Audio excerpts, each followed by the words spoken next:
Hey guys, it's the team here at Authentic Mission, and right now I'm in a good mood, but that's why I'm going to talk to you about something that keeps popping up emotionally when I'm not in a good mood. And sometimes on this channel I talk about political stuff and frustrations, and sometimes on this channel we talk about spiritual use of cannabis and medical use of cannabis, and sometimes on this channel, of course, we talk about different projects and how to achieve your dreams and blah blah blah. So, and part of why I do that, it's like a therapy for different members. Sometimes I'll talk about stuff I'm struggling with, or sometimes I'll talk about stuff friends are struggling with, because and they'll allow me to they'll allow us to use their story. And basically, today I want to be honest and say, look, I've been putting this video off for almost a year. It was actually during the Orlando gay nightclub shooting last year where I first brought up this topic, and I said, well, one day we'll do a video about it. So today is that one day.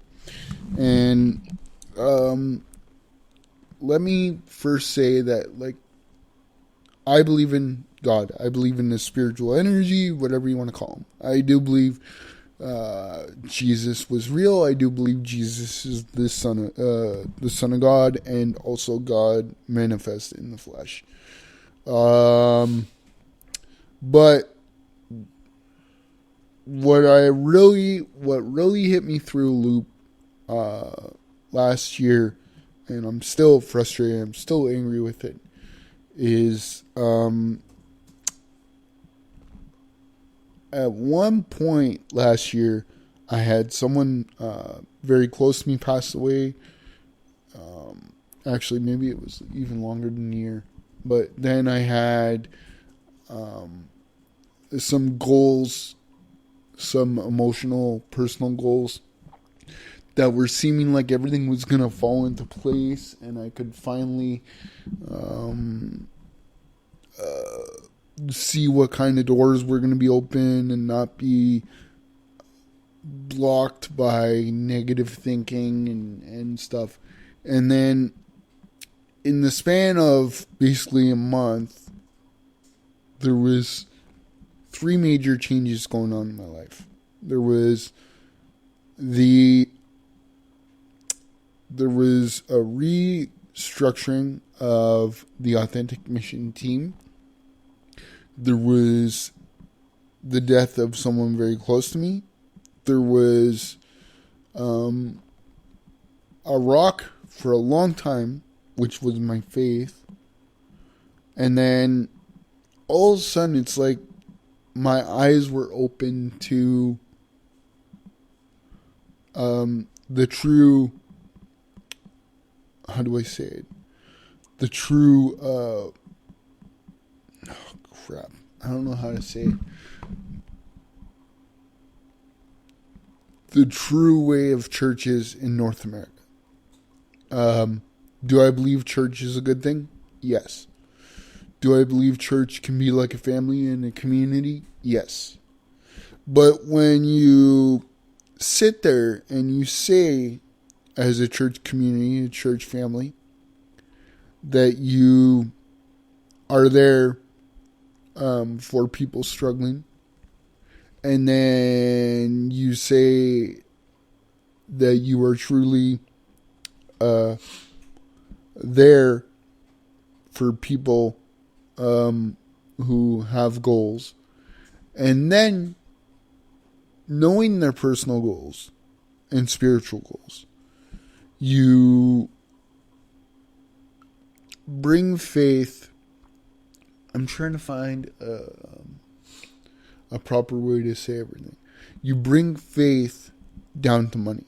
Now, I've talked about this before on this channel, but basically what I've done is I've talked about faith, and then I've talked about money, and then I've talked about what makes organized religion so hard to understand. But basically, I'm putting this all into one nutshell.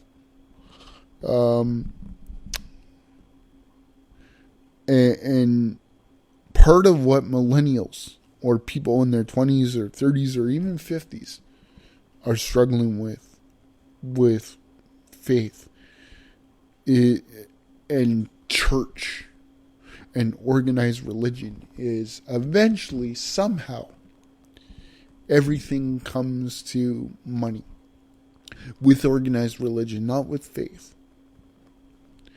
And that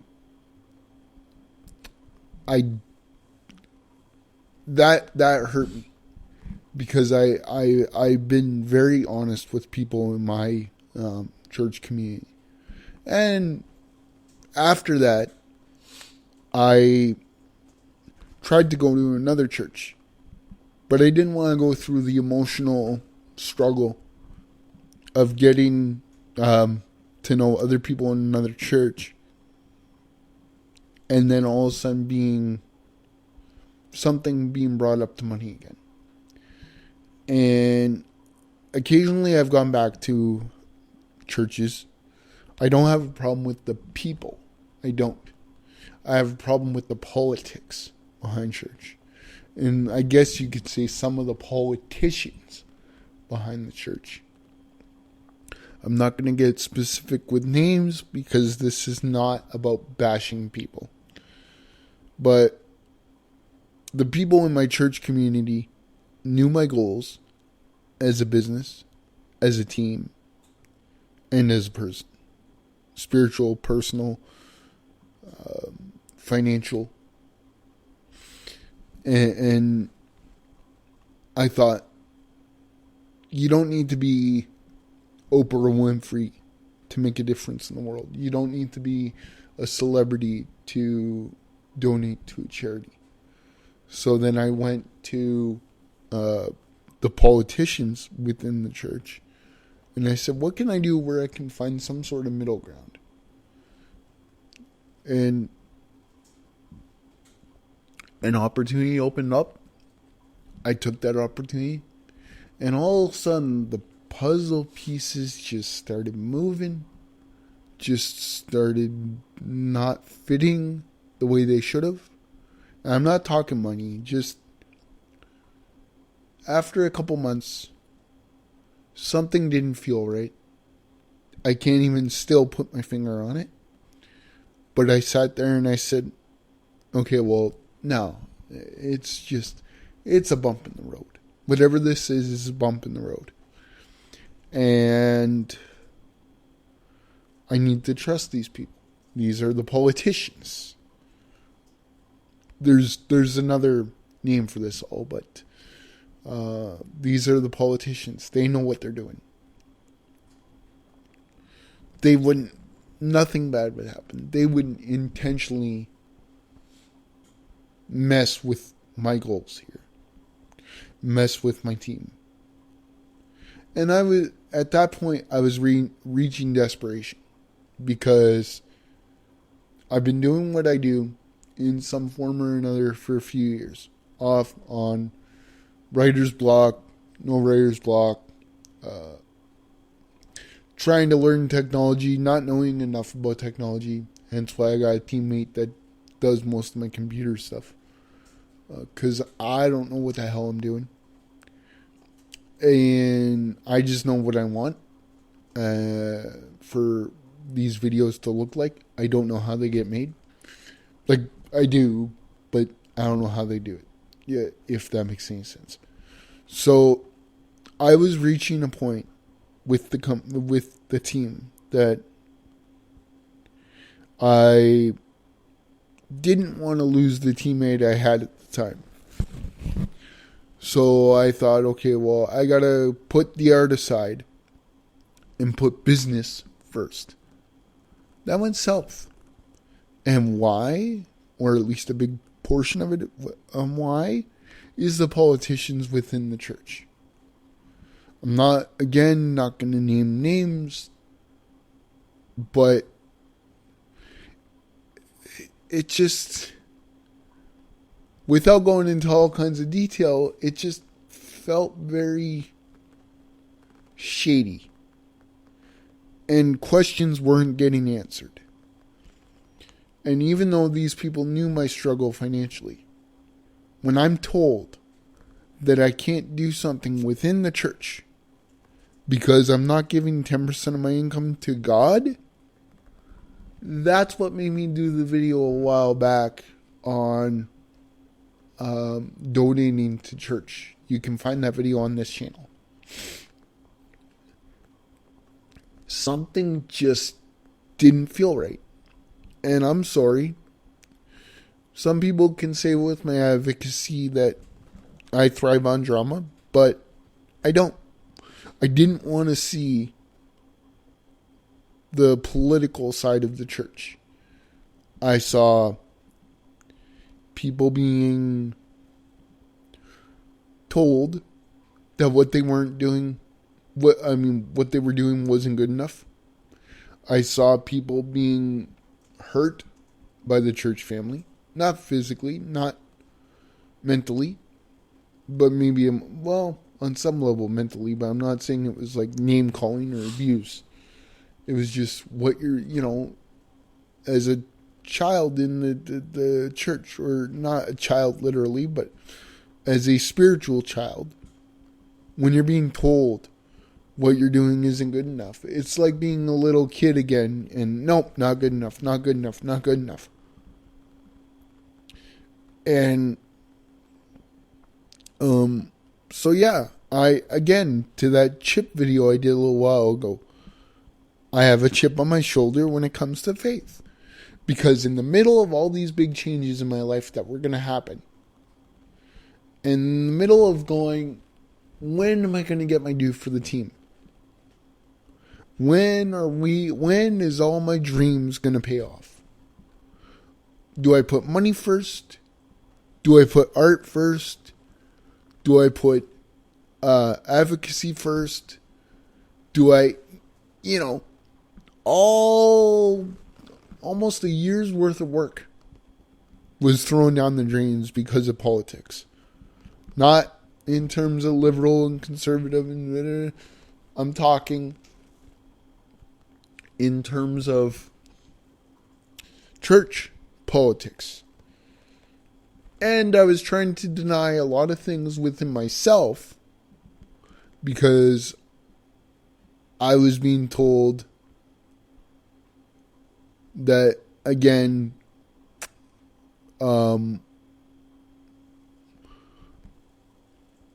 my struggle, one of my struggles, it was not of God. But then I started hearing about these things called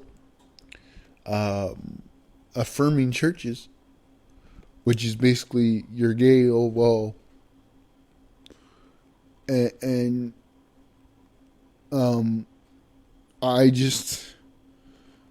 I want to go back because I want to go out and get out of the house, but I can't go back to politics where, oh well, you spent $20 on buying a movie, but yet,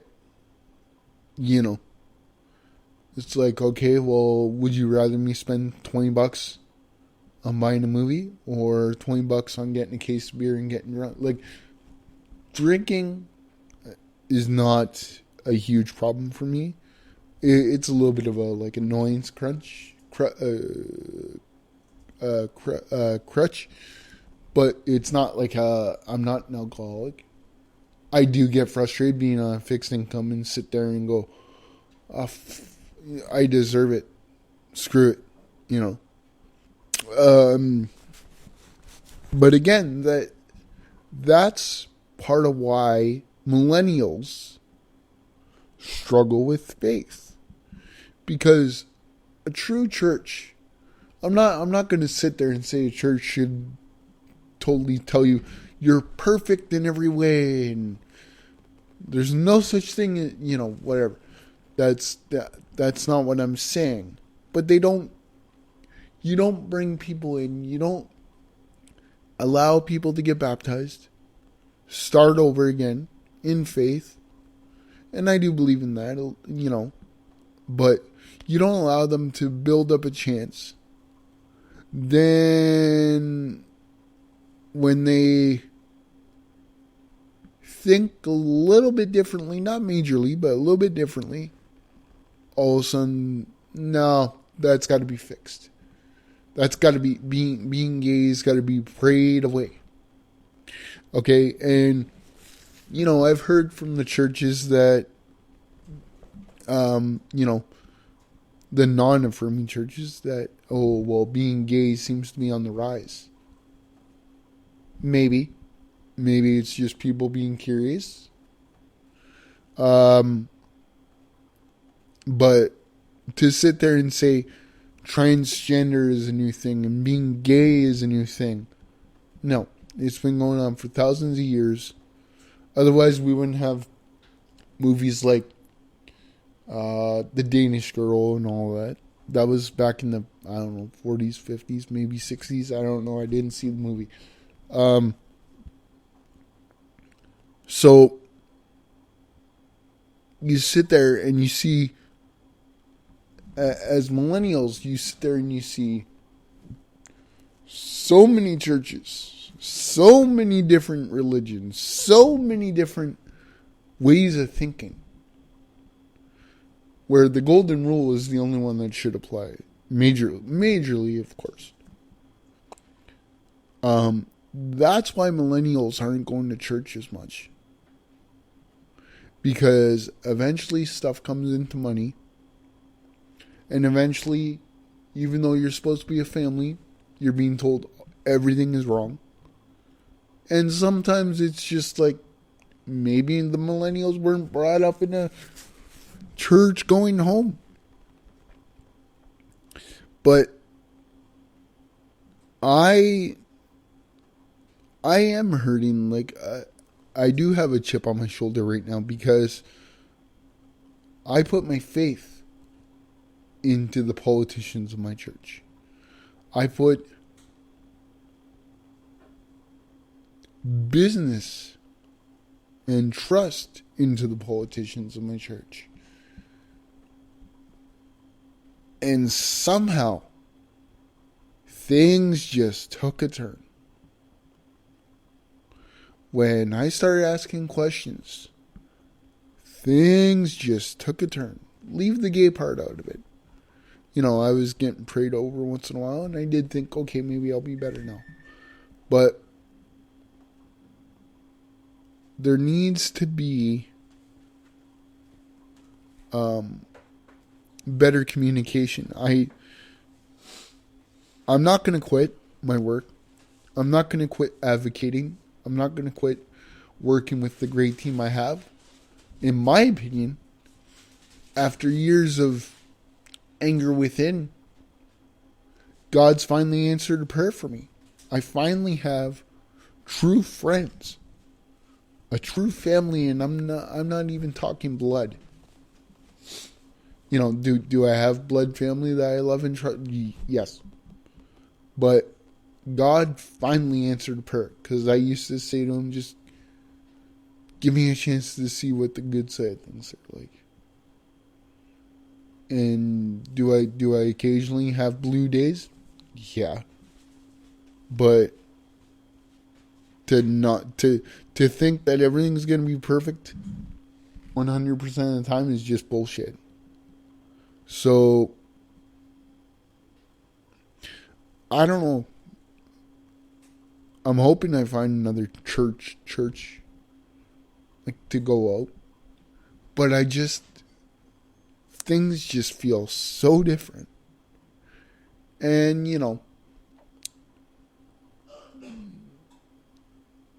the reason why is because I put faith into the politicians and of church. By the way, when I say politicians, I'm saying priests, pastors, whatever. Um,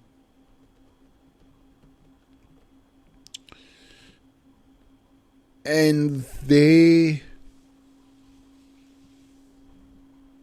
didn't, I didn't lose anything, but I got a really bad taste in my mouth. There's things I want to say in this video that I can't say because it's not about bashing them. It's about warning people if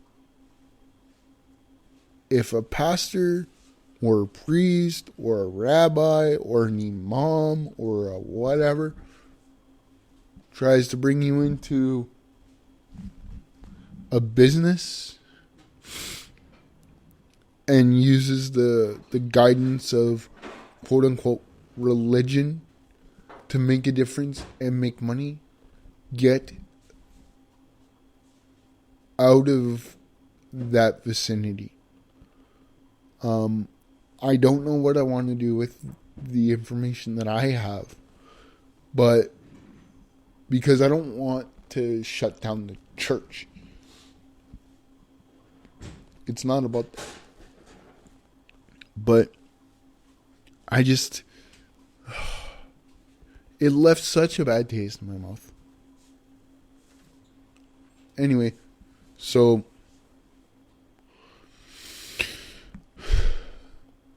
you don't need a building to find your faith, but you do need a community. Thank God I got some acquaintances on Facebook.